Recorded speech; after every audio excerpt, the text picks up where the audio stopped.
There it's going. Yeah. So I'm Julian Venkham. Neil Phillips should be chairing these, but is unable to because he's gone off on his annual expedition to find the river through the middle of the continent of Australia, which he always fails at, I might add. So I'm introducing this talk. I've known John for a couple of years now, probably not as long as we would have liked. John's going to present the fourth in a series of talks, most of which are about rethinking a number of mineralization types and getting a good feel for what are the real issues involved. John's got a long history as an academic. He's worked on 4 continents, and it's principally igneous petrology. And whilst a lot of igneous these days is just about having a database bigger than everybody else, John's a bit different in that he's really focused on the petrology and understanding the process.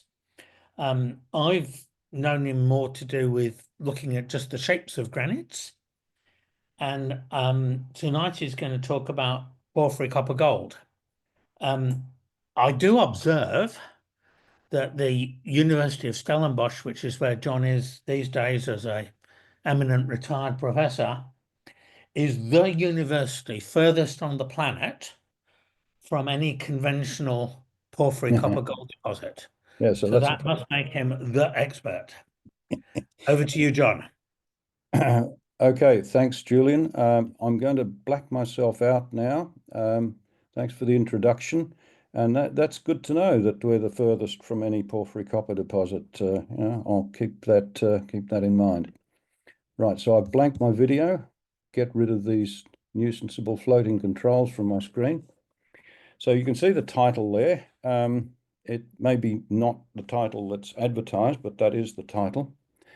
And I've got a subtitle there for you. Basically, I want to look at what igneous petrology and indeed experimental petrology can tell us about various aspects of current models for the formation of this kind of deposit. Okay, so let's now I'm not, here we go. A little space bar apparently is what I have to do. So what I've done here is I've kind of lengthened this presentation beyond what it was originally. And the reason I did that is because I was watching Neil Phillips's presentation, very excellent thing it was too. And it brought up various thoughts in my mind, amongst which was that quite a few people might not understand the kinds of starting points for certain arguments. So I thought I'd go through some what I consider to be some important things that we have as background. So what Neil Phillips was talking about in part last week was what happens to H2O and during progressive metamorphism. So to just cut the whole thing short, I'll often refer to H2O as water. Now, we all know it's not water.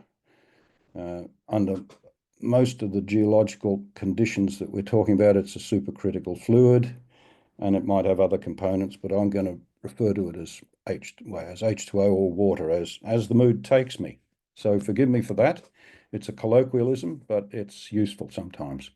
So Neil was talking about what happened to the water component in crustal rocks when they get buried and then go up to higher and higher temperatures. And he ended with talking about things that were happening in the amphibolite facies. Okay, so far. So then he also spoke of how these rocks lose that fluid that they're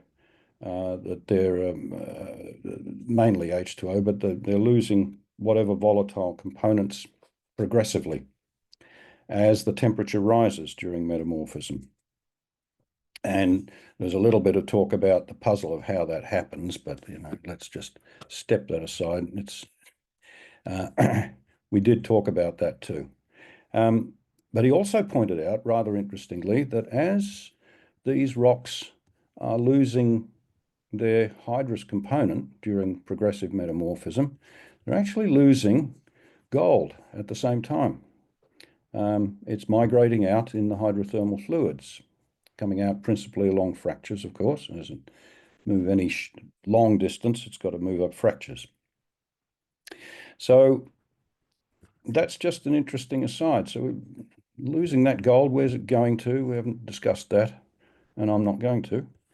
But about halfway up the temperature scale in the amphibolite facies of metamorphism, somewhere around 650 degrees or so, we enter a completely new regime. I think I'll just move to the next slide. So there is the slide that Neil showed last week of the different metamorphic facies. It's a pressure and temperature. Actually, you can't see, this is degrees Celsius down here. And these are pressures in kilobars. And here is the normal sort of series. You get a progressive metamorphism going from burial through amphibolite, and eventually at really high temperatures, you get the granulite facies. So that red line kind of separates the regime where you're dehydrating rocks, and they're becoming less hydrous and you're giving off fluids. So it's kind of dehydration or devolatilization, let's call it. But then once you get up to this sort of temperature regime here, if the conditions are right, you are not any longer dehydrating or devolatilizing, you're actually partially melting the rocks. And under those circumstances, now we're down here, the H2O or water that was in the rocks is going into the granitic melt that you form. Now, why do I say granitic? Well, there's a huge range of crustal rock compositions that when you take them up to those high metamorphic temperatures, they do partially melt, and that melt is genuinely somewhere on the scale of compositions that you could represent as, you could call them granitic. They vary a bit, from really silicic true granites all the way up to sort of mafic granodiorites, but that's the compositions of the melts. And so that depletes the metamorphic rocks in this H2O component, just like the dehydration reactions did, but instead you're now putting that H2O into dissolved in granitic melt. So we've left the metamorphic regime and we've entered the world of igneous petrology at this point. And the question is, how might volatiles and metals behave at this stage? And we're talking about this because the most common model for the formation of porphyry copper gold deposits involves fluids that are generated during, well, they have an igneous origin, is what most people, or many people have said.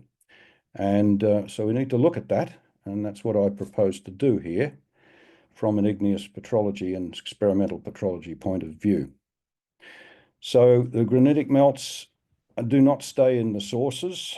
They are less dense than the surrounding rocks, and so they have buoyancy, and they move upward. And you can forget the idea of diaparism. That's, I'll tell you flat out, it does not happen. It's inefficient, slow, and nature never does things the hard way. Just like all magmas, granitic magmas move in fracture pathways up to where they're emplaced, wherever that is, somewhere in the crust, higher than where their source was. So some points to remember about these kinds of granitic magmas. It's important to realize that as we go to higher pressure, deeper in the crust, the solubility of H2O and most other volatiles also increases. So at high pressure, more volatiles dissolved in your melts, granite melts. magmas. So as an example, if we pick a pressure of about 5 kilobars, your melt can dissolve around 9 or 10 weight percent H2O, much smaller amounts of other things. H2O is the most soluble component you might encounter in such a system. So now there's a little problem, because down there in the deep crust, there is very little or no free water-rich fluid.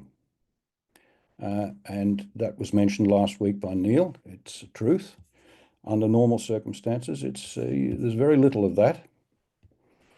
And as a consequence, the melting reactions take place with a deficiency of H2O, such that you can't form water-saturated melts. And when we look at, there's a lot of data on the initial water contents of granitic melts, and they contain, usually in this range, 3 to 6 weight percent. And if I were to put money on it, towards the lower end, 3 or 4 might be the more normal percentage. You can get up to about 6, special kinds of reactions that occur. But that's not a heck of a lot of H2O. And if I'm not mistaken, people have postulated hugely greater amounts than that. But here's why that's not going to happen. As that magma ascends under gravity, it's doing so in fracture pathways, and I've just noted there that pretty much all magmas do that. And although that ascent's rapid, and in the case of a granitic magma, it's moving up through the crust at about 1 centimetre per second. The pressure gets lower and lower as it gets higher and higher in the crust. Pressure's decreasing. And remember, that must mean the amount of H2O that you can dissolve in that magma is decreasing. And so as the thing, if you've got a water-rich magma, at some point it's going to be generating fluids and losing whatever's soluble in the fluid, okay, as it ascends. But of course, if you've only got, say, like 4% H2O, it might retain that more or less unchanged until you get to about 1 kilobar, fairly low pressure. But that's the point. You can't go much beyond that. So by the time the magmas are reaching a depth that's typical of porphyry deposits, and the literature says this sort of range, 1 to 1.6 kilobars is the normal sort of thing. And they're going to contain, as I said, 4 to 5 weight percent water. And then as they solidify, that water is going to be progressively lost, along with whatever is soluble in that, and escaping as fluid in fractures. Again, just like the magmas, the fluids use fracture pathways. It's the only efficient way that those things can move through rocks. So if we're going to have a magmatic model for the origin of the metals in our deposits, we need to know how much magma we've got in the first place, and how much that magma can hold of these interesting metals, and then how those partition, how they split between any coexisting residual melt and a fluid phase that might be boiling out of your magma. And I just want one more thing to point out so that we're clear on the shapes of granitic intrusions, batholiths, if you like. They are not typically vertically extensive. A lot of information on this comes from geology and geophysics. They're more pancakes, or at most tablet-shaped things. They don't go down forever, and they certainly don't get wider as they go down, like many geological cross-sections over the years have shown. Rather, this pancake or tablet, not pipe or giant cylinder, okay? So there's much less of a granite than you might imagine. It might be a wide outcrop, aerially extensive, but it's not going to be that thick. I'll give you an example. 2,000 square kilometres of outcrop of the Strathbogie granite in southeastern Australia. Neil Phillips has mapped that very carefully, and nowhere can he demonstrate that it's thicker than about 350 metres. So they're not big vertically, but they are hot. And when you place a hot thing in the crust, you can certainly, if conditions are right, set up a hydrothermal circulation. You just need the water to come from somewhere. It can come from various places. All right, so there's some sort of granite facts and magma facts that I wanted to get out of the way. That's not the real talk. This is just me elongating things. Sorry about that. Oh, I might as well draw a cartoon of what that sort of system might look like. You've got these sorts of things that we call batholiths, but they're not going deep through the crust. They're fed by pipes and dikes. Okay, partial melting down here. Heat for the partial melting comes from the mantle via mostly mafic magmas, and then things take off from there. Okay, so now the real talk. What sorts of magmas or igneous rocks are associated with porphyry copper gold deposits? Sounds like a stupid question to ask, but it's one that we need to ask. Now, these data come from figure 4 of paper by Lukes. And what he's done there is he's plotted the aluminium titanium oxide ratio by weight versus 8% silica. And there are several interesting things about this plot. In green are barren intrusions, things that don't have any association with porphyry mineral deposits. And in pink are the productive ones. So the first thing to notice is that the green more or less follow the pattern of this blue curve, which is a typical fractionation trend for basalt, andesite, dacite, rhyolite, that sort of thing. You've got silica going from basalts here to rhyolites up this end. And the second thing is that the pink, the productive intrusions, don't seem to follow quite the same curve. And moreover, you can see there's a much bigger range of, let's call it, luminosities, if I can make up that word. And that's brought about because those productive intrusions are actually somewhat altered by the hydrothermal activity that was associated with the formation of the ores that are disseminated through them. And even though Luke's tried to minimize, to analyze the least altered rocks, there's some alteration apparent there. And that's probably why it deviates from what would be the normal trend for barren intrusions. So it's alteration, most likely. But the really important thing is, notice this huge silica range. We're going from around 54 all the way up to about 73 weight percent and of silica. And that means that there's a huge range of compositions of rock types that are associated with productive, well, porphyry copper gold deposits that are mineable, ore deposits. And that suggests that a process like igneous fractionation cannot be of any great importance in the formation of such deposits because, it's not dependent on the silica content in any particular way.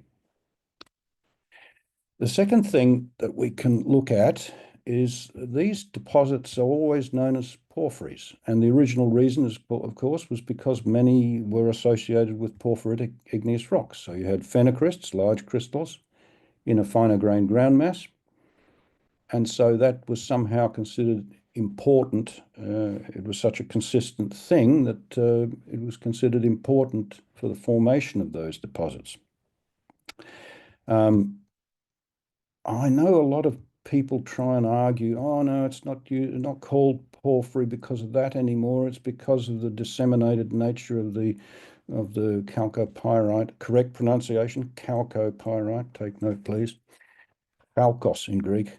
That sort of argument doesn't cut much mustard with me. So here's some facts about the porphyritic texture. Is it important? It's usually caused by relatively rapid cooling, and it's very common in both shallow plutonic and volcanic regimes. It's not in one or the other. In fact, it can even occur in mid-crustal plutonic rocks. And so it actually holds pretty much no implication for the depth of emplacement of your igneous body. You get it in lavas, you get it in pyroclastic rocks, you get it in plutons, deep and shallow. It's not something that's significant. It's just two-stage cooling. And it doesn't necessarily denote, as some people have tried to suggest, any kind of catastrophic decompression or fluid release. That sort of thing does occur. Dissolved volatiles can be flashed off in magmatic systems, but when that happens, you don't form a porphyritic texture, you form something like an aplite. We've all seen aplites, the sugary textured things that you find in dikes, in granites, and that sort of thing. That's pressure quenching. The volatiles have been flashed off, and the rock is solidified by a pressure drop because of the shape of the melting curve or the solidus, whatever you want to call it. So it's not cooling, but it's a pressure quenching, and you don't get porphyritic textures from that sort of process. So you can forget catastrophic decompression as a process that forms the texture of a porphyritic rock that might host a porphyry copper gold deposit. And the other thing to say is that some porphyry deposits are not hosted by anything porphyritic, and sometimes not even igneous. So survey of major deposits worldwide shows that, yes, a lot of them are in porphyritic lavas and plutons. A lot of them are in non-porphyritic lavas and plutons, and some of them are even in non-igneous rocks, like metamorphic or even hard sedimentary rocks. There's a geological cross-section, kind of the Cadia deposit, which is probably well known to everybody here, except me, never been there.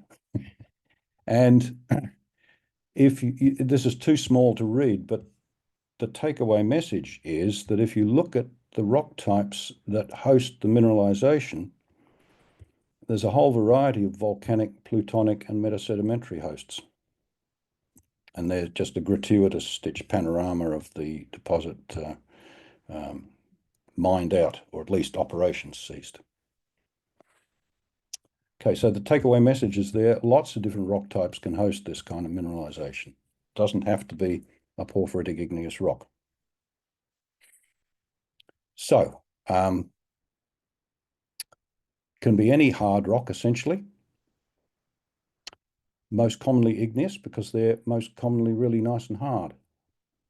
Why? Because they can fracture in a brittle manner and thereby host veins precipitated by fluids that move into those fractures, or are created by those fluids that then fill the fractures.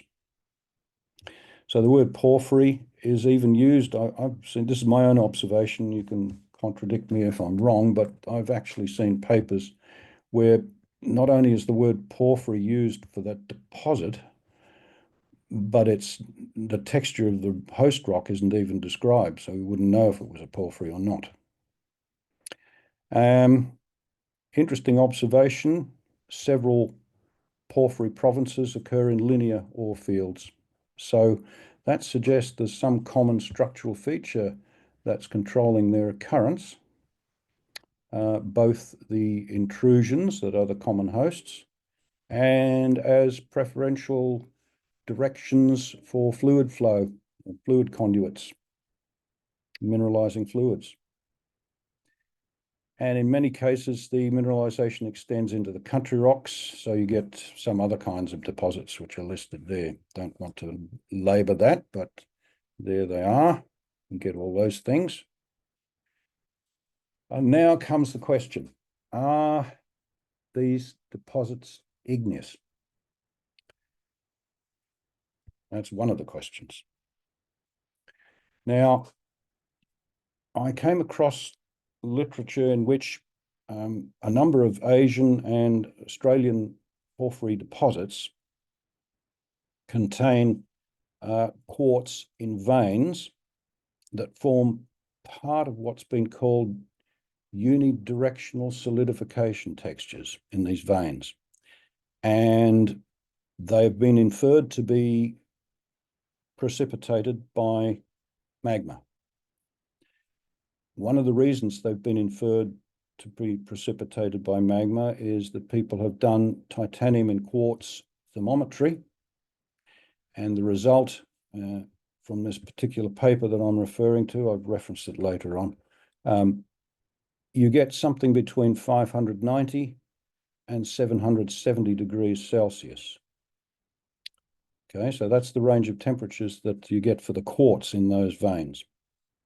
And then in the rocks, there are also these things that have been called melt inclusions. And these begin to melt at about 525 to 775 degrees Celsius. So from what we know about the solidus in granitic and related systems, we can see that if we've got emplacement of our magma at, say, 1.6 kilobars, we know from experiments that the granite solidus there, the water-saturated granite solidus, is at 695. And at 1 kilobar, it's a bit higher. It's at 720. Now, if we refer that back to these numbers, these lower ones, they can't be igneous conditions, but these upper ones might be, if that thermometry is accurate. So some of it could be magmatic. So there you go. The question is it magmatic? And there's actually an incredibly simple test that you can apply. Now, here's the figure 11 reproduced from Müller et al., showing these unidirectional solidification textures. And these are supposed to be igneous veins, quartz, and these are drawings of the growth zoning in the quartz crystals. And they look different in certain different veins. And in this one, it's very cute. They've got the growth zones are decorated by beautiful little euhedral alkali feldspar crystals, which is what these little teeth here are trying to express. So is that igneous quartz? Well, the first step is to see what kind of quartz it is. You'll notice that all of these crystals, and this is the best ones to look at, you've got a prism and you've got pyramid. So you have actually a ditrigonal prism and a ditrigonal bipyramid. That's the form of the crystals. It's the case in all of these cases. The pyramid's a bit cut off here because that's the edge of the vein and they grow from there. But you can still see it's there. So what about that? This is what they call alpha quartz or low quartz. Low meaning low temperature. So here is a pressure temperature graph of the phase relations of silica. And you can ignore all these fields up here. They're mostly in quite inaccessible conditions, except for maybe pyrometamorphism of something in the very shallow crust. The important bit is this line here, which is a phase boundary where low quartz transforms on going to higher temperature into high quartz, alpha to beta quartz. And here's what the crystals actually look like. These are real alpha quartz crystal, beta quartz crystal. Notice the absence of the prism in beta quartz. Nothing there. And it's actually hexagonal instead of trigonal. This is ditrigonal bipyramid and prism. This is just a hexagonal bipyramid. Quite different shape. So the quartz in those veins is this stuff. At a kilobar, 660 degrees is the transformation between alpha and beta quartz. The solidus of granite is at 720. So all of these are sub-solidus. They're at too low a temperature to have been igneous. Okay? That should be pretty obvious. Now, what about if we go to higher pressure? Let's say we're at 1.6 kilobars. Well, the alpha to beta quartz transition there is at 695, and the granite solidus is at 695. So the vast majority of those cannot be igneous. Conclusion, those veins are not igneous, they're hydrothermal.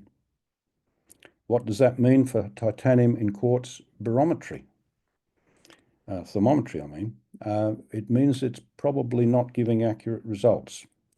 Reason being, it's hugely dependent on a whole bunch of other things, including what the activity of titanium is, the chemical activity of it is.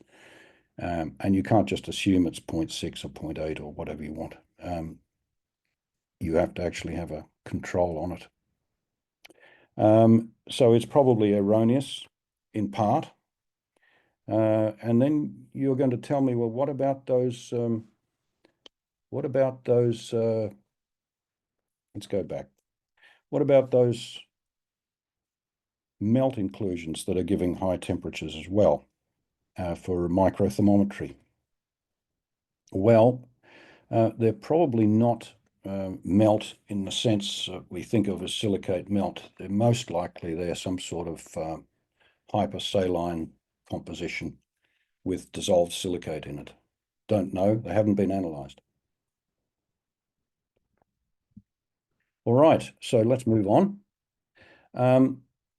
What could save us? What could make this system igneous instead of hydrothermal? Well, we know the granite solidus can be lowered by the presence of boron in the system. And indeed, those vein rocks that we're talking about in those deposits, they do contain tourmaline, which is a borosilicate mineral. So there was boron around, but Müller et al. Actually write about that, and they say the textural relations indicate that that tourmalinization happened after the formation of the UST veins. So that doesn't save us. Really no way out. It's alpha quartz. It's not magmatic. Those veins are not igneous. The deposits are not igneous. They are hydrothermal. And we already mentioned the possibility of the brine in the melt inclusions. All right, there's another interesting study. Chernuski, I suppose that's pronounced. Maybe someone can correct me if I'm wrong. They did chem-scan and cathodoluminescence and petrographically looked at their vein quartz. And this was in the altered wall rocks of these deposits, Hakira East, Encuentro, and Batu Hijau, all good porphyry deposits. And what they said from this study, they concluded that copper precipitation could start at temperatures high as 600, and 90% of it had been deposited before you got down to 400. Note, 600 subsolidus. This is hydrothermal. It's very hot hydrothermal. Most of the copper iron sulfides worldwide are found in association with potassium silicate alteration halos or with K-feldspar muscovite biotite. So it is subsolidus, with the host stock, if that's what does host the mineralization, is still hot enough, and it could drive a really powerful hydrothermal system because it's as hot as heck. As long as you've got a source of the fluids. Now, another thing about these deposits is that they have very chloride-rich fluid inclusions associated with them. The only other kind of deposit that seems to have similar fluids is some of the iron ore, copper, gold things. And question is, how did that fluid get created? Well, current model would suggest that somehow it's related to the magmas. So we can look at the question of how much chloride or chlorine can be dissolved in these kinds of melts, and what do those melts look like chemically? Remember, we're talking broad brush. We're talking about, let's say, granodiorites and granites and things like that. So you can do melting experiments, high pressure, high temperature things, and you can do them with saline fluids present. And I'm going to report the results here of one set of experiments, one particular experiment, in fact, and it was done at 9 kilobars. It was not done with this kind of study in mind, nothing to do with porphyry deposits, but it was done at 9 kilobars. And at that high pressure, remember the relationship between pressure and the solubility of volatiles? Up goes pressure, up goes volatile solubility. So this would maximize what we've got dissolved in the melt. And now ignore the pretty pictures for the moment. We'll get to them.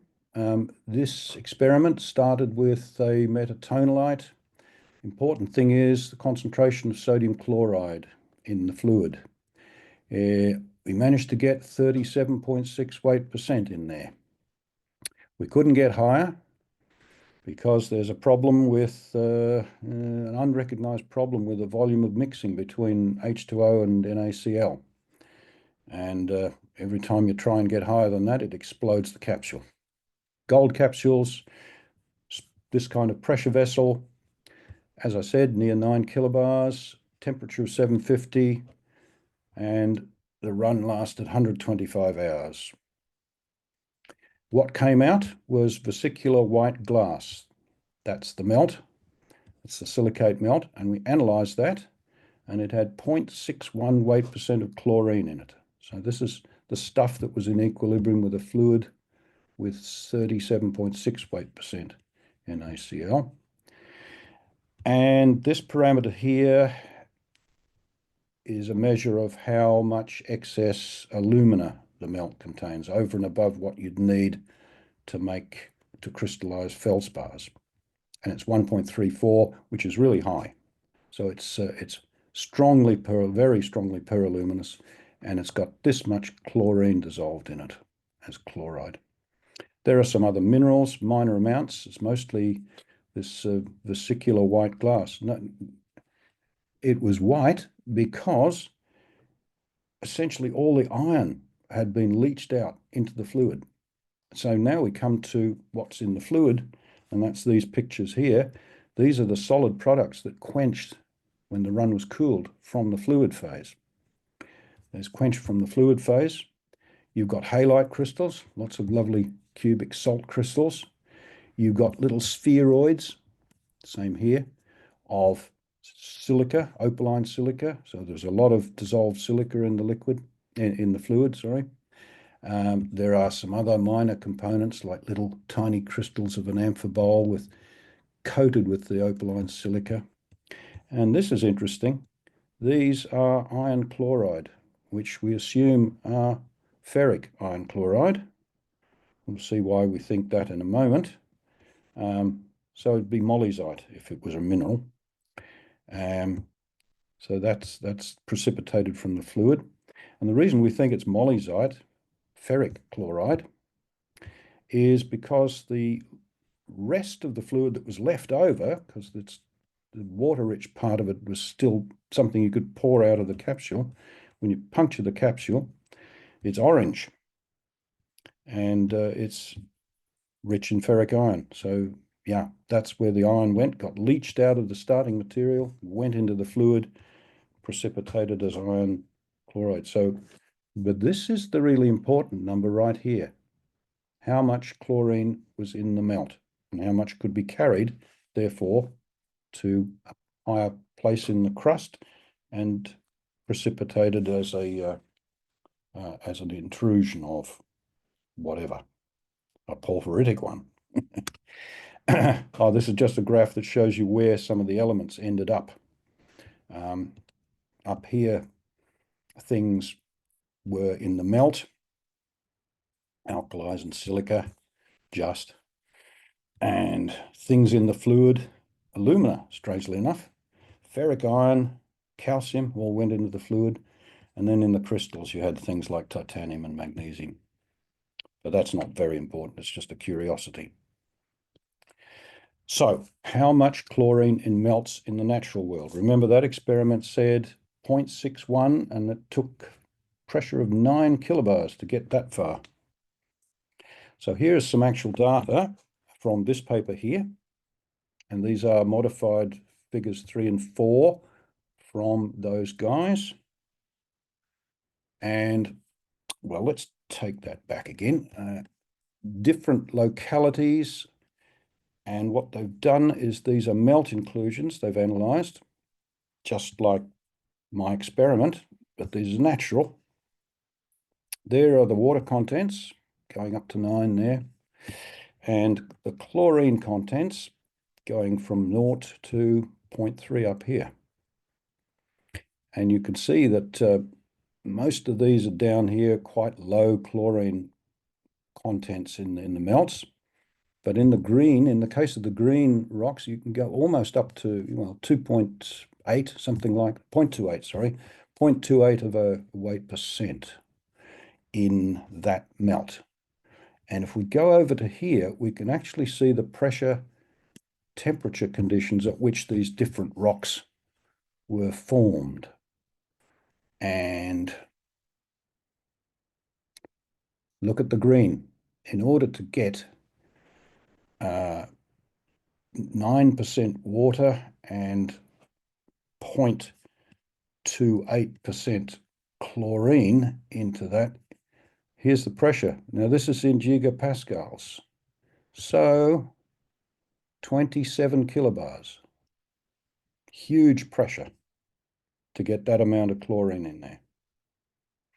The other thing here is you've got these rocks that are not plotted over here. But if we were to assume that you had 4 weight percent chlorine in the fluid, you can do calculations that show that the melt would have been something like that, much the same as this highest natural melt inclusion. You'd have something like less than 0.3. Okay. So my experiment was pretty extreme. The natural melt inclusions in anatectic rocks from the deep crust only have less than 0.3 weight percent chlorine in the melt, and the coexisting fluid would have only 4%. So then we can ask, well, what about natural fluids? How much chlorine goes into those? And this is something from Rich Goldfarb's paper with Pitcairn there. Pressure plotted along here. Now this is in megapascals, so this is 1 kilobar, 2, 3, 4, 5 kilobars. And here in the vertical axis, it's chlorine weight percent, just like before. And what they found, these were melt inclusions, but they had fluids exsolved from them. And this, if you've got a carbon dioxide bearing fluid, this comes out first because carbon dioxide is a lot less soluble than H2O, boils out first, so it boils out at higher pressure. And you've got only, less than 0.2, about 0.15 of a weight percent chlorine in that fluid. But if you've got aqueous fluids that come out next, they can be about 0.2 or so. So that's a constraint. And not a lot of chlorine in that fluid, certainly not hypersaline associated with these sorts of magmas. So where do fluid and metal come from? It's often said that igneous fractionation processes are the mechanism for the concentration of copper and gold. But there's no relationship between the composition of the porphyry silicate and the presence or absence of mineralization. So that casts doubt on that. Plus, there are some studies that show quite concretely that the chlorine contents of magmatic fluids during fractionation actually go down. They don't increase, they go down. So either the copper and gold contents of potential source magmas depend little or not at all on their silicate compositions, or magmas are not the ultimate source of the metals. And I added latterly, or both might be the case. So average concentrations of various elements in common igneous rocks. And you can get behavior like that for these compatible elements like chromium and nickel. Ultramafic rocks here, this is actually a silica axis here, and so you've got silicic rocks over here, ultramafic down there. And you can see that there is a dependence. As you go to higher silica contents, you get much less nickel and chromium. But that's not relevant to what we're doing now, and nor is this. This is the incompatible behavior with lithophiles, large iron lithophiles, and these and uranium and things like that. They all increase, sometimes markedly, for the first bit from ultramafic to mafic, and then steadily increase in rocks of more silicic composition. More relevant to what we're talking about now is the behavior of things like gold and arsenic and sulfur, the chalcophile elements. We don't have copper here, unfortunately, but the concentrations, pretty flat. It doesn't seem to matter what rock composition is. These contents that we find of these various elements are not a function of composition. So again, it's suggesting fractionation isn't the story. Evidence doesn't support magmatic processes, those involving partitioning into silicate melts, as accounting for the required enrichment of either copper or gold that we see in porphyry deposits. Now, you haven't seen the arguments around this next point, but they're published in Phillips et al. There's lots of et als in the Australian Journal of Earth Sciences. Worth a read if you're interested to see the full arguments. And there's one surrounding the formation of fractures in hard rocks, and also the quartz phase relations. Those two bits of evidence suggest very strongly that the metals do not come from magmas, they come from outside the host rock system. In other words, wall rocks.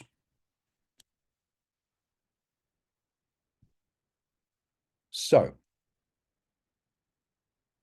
conclusions from igneous thinking. Veins that carry the ore metals do not crystallize from magmas. The metals and chlorine, etc., don't come from magmas.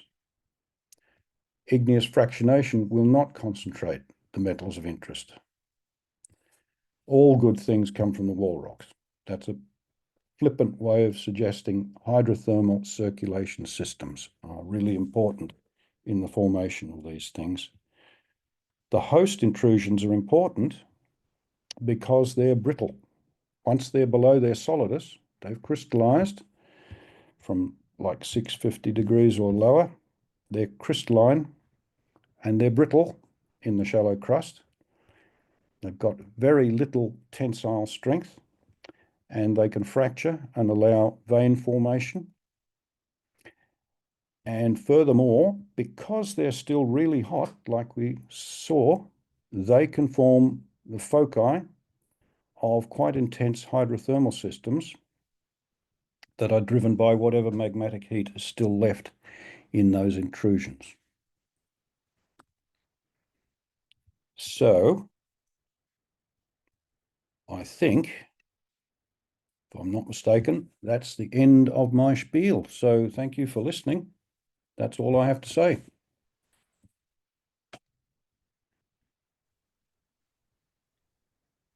Thanks, John. Lots of room for thought. And Julian, you're going to run the interrogation and discussion session, I presume. I can. I was expecting to. I would encourage anybody that wants to put your hand up, or not that I know how you do that on Zoom, or write your question in the chat. I would certainly observe that some years ago, a company I ran went around Mongolia looking at a whole series of so-called porphyry projects. And they were all supposed to be perfect porphyries with a perfect chemistry. But they hadn't got the right intersections. And indeed, one had drilled a super deep hole and had got 1 meter at 1 gram and nothing more. And the observation we made at the time was that the rocks were just completely undeformed and they hadn't enjoyed deformation and hydrothermal processes. So the so-called igneous was all there on a geochemical basis, but the hydrothermal things had not happened. If we follow that through one step further, there should be, and there's a naming problem here, but there should be things that are otherwise like a porphyry deposit, but completely without the porphyries and granites. And I'm wondering if, I mean, there's some things in far north Queensland, and there's obviously Tennant Creek in the Northern Territory. Do you have other examples of where we might have this deposit type, but it's clearly not a porphyry because there are no porphyries? Certainly I don't. I'm something of an outsider, as you know, and I haven't done any extensive looking at that problem, but it certainly is an interesting thing, and I would hope that there's somebody in the audience who can make a comment on that. But it's not me.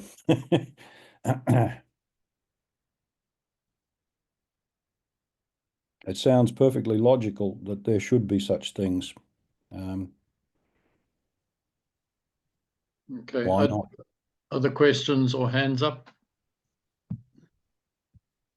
Stunned silence, I think that's what you'd say. Oh, well, it's real good metamorphic petrology and fascinating stuff, John. Keith. John, the copper. I worked in mainly non-copper porphyry environments, and the copper varies from almost trace to very minor. But why is there copper in that hydrothermal system that you're talking about? Well, there may or may not be. This could apply to the sort of gold ones as well, gold porphyries. I'm assuming that it's all controlled by whatever is in the particular medium field around the intrusion that's responsible for driving the mineralizing hydrothermal system. So its availability. If it were igneous, you would say, oh yes, it's in the source rock for the partial melt that's becoming the porphyry intrusion, but it's clearly not that. So I would say it depends on what you have as wall rocks. So maybe a lot more attention needs to be paid to what surrounds our deposits and not just what's in them. Does that sound fair, or is it Yes. theme? Okay. Thanks. So it's the processes which are happening in the wall rocks as much as the processes in the igneous rock. Well, it's also the concentrations of the elements. You know, if your wall rocks don't initially contain much copper, you might get an ore forming system, all right, but it's not going to be a copper one. It might be something else. So that's not very pleasing to people, because we often think about specialization and things like that. But I think that's the truth. We should be thinking more of wall rock than the magma, that's for sure.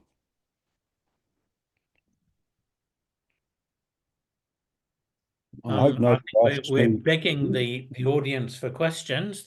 Yeah, we are.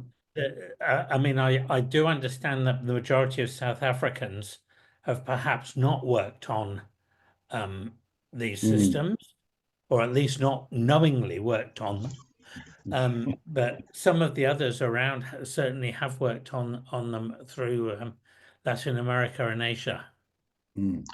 John, you dealt a devastating blow to my belief in the size of bathylists, in turning them into pancakes. Is that a generally held belief, or is there enough proof of that? There is lots of proof in geophysics. And as I say, occasionally somebody has done the really hard work of mapping, where you can see, in that case I mentioned, where Neil Phillips was able to go around the Strathbogie granite, and he can see both upper and lower contacts, and it's quite fascinating. This is a thin pancake body. He calls them pizza shaped. I prefer pancake. Dessert rather than main course. But yeah, and there are granitic intrusions that are more vertically extensive, but that's rather special. Like the kind of emplacement mechanism is very important, and there are cases where, instead of being emplaced because of a reorientation of the principal stresses in the crust, you're emplaced along pre-existing structures, or actively deforming cases where you've got actively deforming areas, and you're making space, and you can form more rhomb-shaped things and stuff that goes a bit deeper that way. But the vast majority of shallow crustal silicic intrusive bodies are pretty much pancake shaped, as far as anybody can tell. You can argue about mid-crustal granites and things like that, and some people want to have them as diapirs still, and there are still cartoons around that show that. But this it dates back to the early 90s that you could show that the ascent of magma in fractures is vastly, I mean, 10 orders of magnitude faster than things, maybe that's drawing long, but many orders of magnitude faster and more efficient than ascent of the same stuff as a diapiric blob. And you can search around the globe and you cannot find the appropriate deformation features surrounding putative diapirs. People have said, oh yes, this is a diapir, it's in place this way. But when you go looking at the structures that are supposed to exist, must exist, the metamorphism that must exist, it's a very peculiar and particular mechanism, diapiric ascent of magma. It's slow, it's inefficient, it causes massive amount of deformation as the thing moves upward. All of this is theory, of course, because they don't exist. But the other thing is that they metamorphose the heck out of their wall rocks. So you'd find this sort of tube-like vertical shear zone with Pluton up, kinematic indicators. You'd find rim synclines. You'd find intense metamorphic effects. And crustal sections around the world don't contain those things. they're just not there. I liked your cartoon because it gives a bit of perspective of scale. People tend to oversimplify and you sort of concentrate on the very upper section, where you sort of start to appreciate the depth from which this comes from your kind of cartoon. Well, I think that cartoon is as far as the Pluton that I showed you, you'll notice that it was composed of lots of sub-horizontal sheets of somewhat different compositions coming from different bits of the source. That's intentional because that's also how most upper crustal granitic plutons are formed, of sheet-like intrusions that then lose their identity over time because there's a certain degree of subsolidus and near-solidus annealing of the granitic textures. But it's still often discernible. But yes, that is actually a little bit on the side of vertically exaggerated because it's not really, I haven't drawn a pancake, but you get the idea. It's still not a very vertically extensive body, and certainly not like we used to see in the old geological cross sections where any granite was underlain by something that sloped outwards and went down for an unknown distance into the crust and potentially further. There is a modern analog kicking around these days, brought in mainly by the volcanology people who mistakenly believe that granites are the cumulate residues that are left behind from silicic volcanic systems. Published on this, and it's a big story, but they are now quite commonly proposing transcrustal mush columns, mush being melt less than 50% in the rock. Okay, but underlying their volcanic edifices, they have this hugely vertically extensive, physically incredibly unstable, and never observed mush column. And I can tell you why they do it. The fundamental reason is because they haven't realized that most silicic magmas are formed by crustal melting and not fractionation of basaltic magmas. That's a problem. You need this massive quantity of basalt if you're going to get a big quantity of silicic melt in the end. But this is all now igneous petrology, and it's probably not what people want to hear. But maybe, I could probably just cut in to say that the an example of a clear pancake or pizza granite is the classic view of the Torres del Paine National Park in Patagonia, southern Chile, where the top is limestone, the middle, where you get all those dramatic glacier effects, is granite, and then the bottom is limestone again, and that granite is a sheet. Also, there are a number of examples north of Kalgoorlie where gold exploration companies have drilled through the Pluton and they found greenstone belts beneath. We do have one question which I'm going to struggle. I'm going to struggle to read this neatly, but I think it's asking, would you please comment about IOCG systems? Do you have similar problems, or is this completely different? Look, I can't really talk about that because I'm somewhat of an alien in this environment.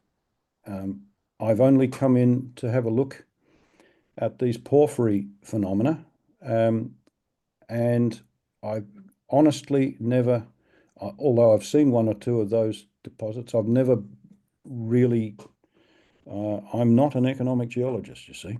So I'm coming from the igneous and metamorphic point of view. So I can't say anything much about that, except that they do contain these hypersaline fluid inclusions, like many of the porphyry deposits do. and we need to have a source of that stuff, or a mechanism by which more normal fluid chlorine contents. We're not talking about magmatic now. We were talking about stuff that's from the wall rocks, because most of the fluid and the metals and everything's got to come from the wall rocks. So, you know, there's a horrible suggestion that maybe we need some evaporites in our neighborhood to explain the amount of chloride that's in these things. Different suggestions. That's one of them. Another one would be, oh, somehow you're boiling the hydrothermal fluid, and you're getting part of it is hypersaline and the other part's more normal. I don't know, but there is a suggestion out there, and I've heard it. I'm not able to speak to it personally, but there is a suggestion that you may need a source of evaporitic chloride material in the wall rocks, at some level. Well, certainly John Warren at University of Adelaide is arguing for the IOCG chlorine component to be from evaporites. I've seen one of these deposits in China, and I had the impression it was in a limestone, or in a carbonate sequence anyway, and you know, I wouldn't be a bit surprised. The problem, of course, with evaporites are once you're in a place where the evaporites are metamorphosed, they're kind of gone. So we wouldn't recognize them in there anymore. But yeah, this is the suspicion that, you know, any kind of ore deposit is rather special. And I think there are rather special rocks involved in producing some of those fluids that we're finding. So it's entirely possible that we do need evaporites somewhere in the sequence. Okay, Julian, just John Bristow, if I can go back to the Wits basin, and we obviously they're talking gold, and we have this massive basin. I think we're all quite comfortable, you know, with the sedimentary accumulation of many meters of sediment conglomerates, and then we throw in the gold. Just listening to what we've just heard, where, and bear in mind, I'm not a Wits expert. Where would the heat come from? And sorry, I'm jumping, but we talk about a hydrothermal model for the redistribution, assuming it's redistribution of the gold. Where does all that heat come from, either John or Julian? I know you know, he would have comment on it, but my impression of that model is that it's not related to igneous intrusions at all. It's more normal metamorphic heat, and there are two sources of that. Fundamentally, there's two sources. One is if there's mantle magma involved somewhere, which there probably isn't, or there could be, or if there is burial sufficient that radioactive heat builds up and you've got a thermal blanketing effect so that the terrain heats up and it all metamorphoses just by thick crust.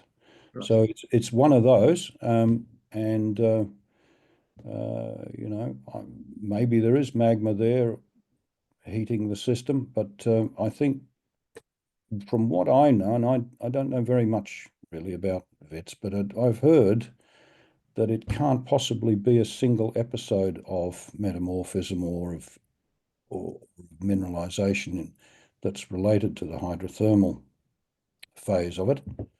Almost certainly starts life as some sort of detrital gold, at least part of it, and then it gets all redistributed. But it's not a single event as far as I could understand. Maybe somebody can correct me there because I'm not that knowledgeable. Okay, John. One of the problems I have, I've probably got the biggest geochemical database for the Wits system that anybody has. One of the big problems I have, going through those deep boreholes, sampling meter by meter by meter, the amount of gold in the unmineralized section of the basin is negligible. Whereas there are only very few places where it's highly enriched to make it the richest deposit on this earth.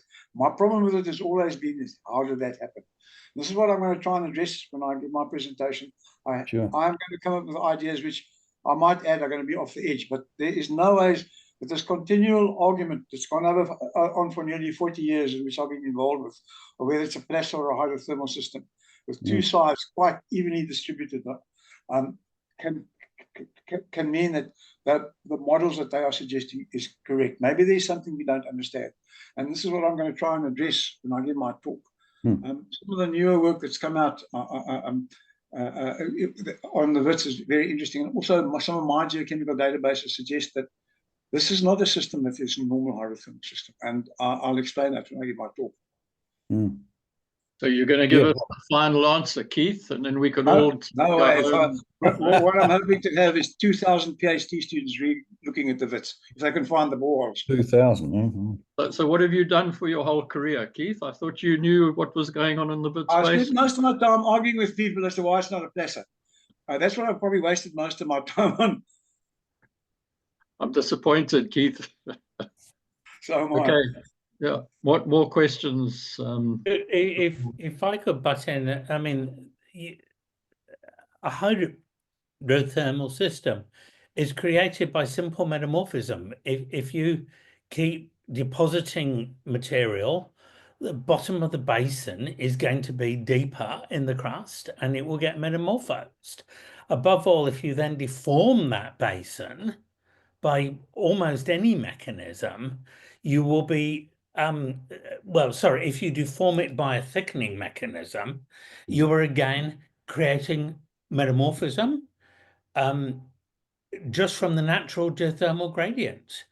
And as Neil explained, the metals and the fluid are then expelled. Yeah, Julie, just to add to that, I agree with you. I mean, it's quite remarkable. You know, we live in Hermanus and we walk around these massive piles of boring white Table Mountain sandstone. And John Blaine, I think, is on the talk, and others can comment as well.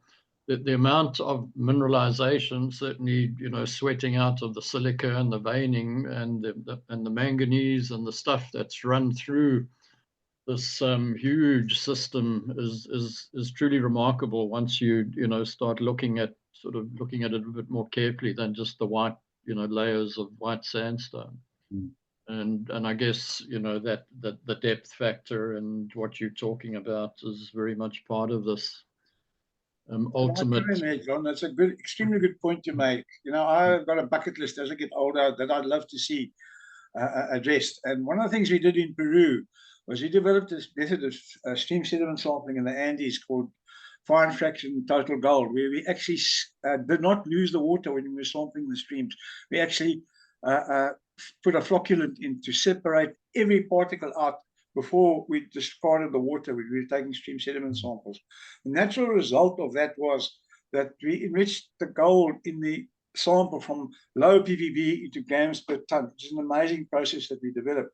My dream is to do a traverse, starting at Cape Town and ending up somewhere near Port Elizabeth, of the front of all these mountains that erode into seas, and doing a stream sediment sampling as we did in the Andes. We did a national, AngloGold did a national stream sediment program of the whole of southern Peru with some interesting results.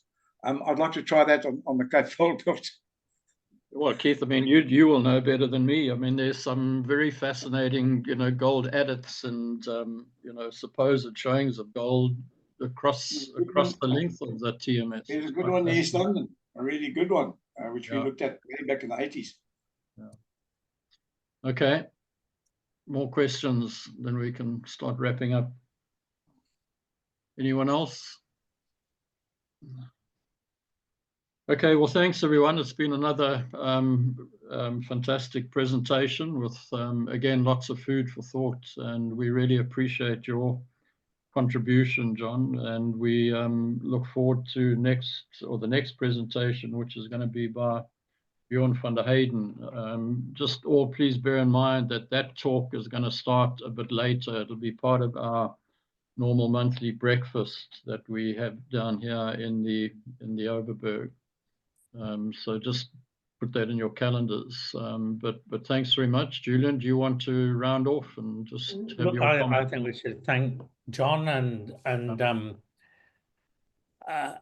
try and get the message out there that this particular deposit type has to be tackled by conventional geology. There is a group, none of whom clocked on to listen to this talk, who sort of separate porphyries off. They have their own terminology, they have their own logic, and they're very defensive. But we have to try and push towards this deposit type being treated with the normal rules of geology. No, good point, Julian. Yeah. Yep. And I hope all the youngsters out there are listening. And thanks everyone for again the tremendous turnout and support from everyone who've been on the group today. And we will have this presentation uploaded to YouTube in the next few days.